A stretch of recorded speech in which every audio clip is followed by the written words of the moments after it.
panahon ng sakuna tulad ng lindol, nawawala ang normal na takbo ng buhay.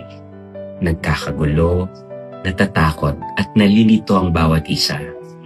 Ngunit sa gitna ng kaguluhang ito, may mga taong matatag na tumatayong gabay at tagapagligtas.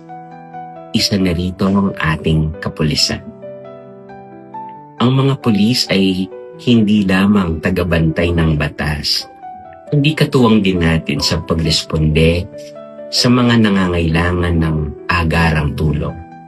Sila ang nagsasagawa ng paglikas, nagbibigay ng paalala at impormasyon, tumutulong sa mga nasugatan at nagsisiguro na may kaayusan sa kabila ng trahedya.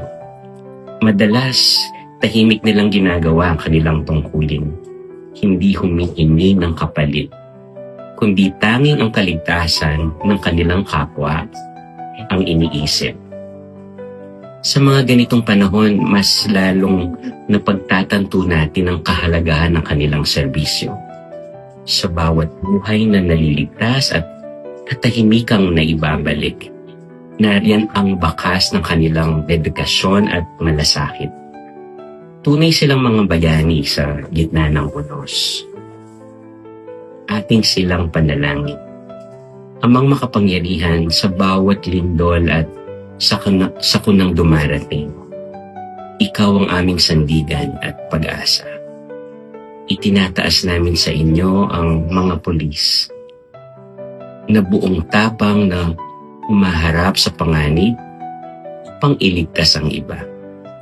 Pagpalain mo po sila ng lakas ng katawan at tibay ng loob. Ingatan mo sila sa bawat hakbang at gabayan sa bawat desisyon. Naway madama nila ang iyong presensya sa gitna ng kanilang tungkulin.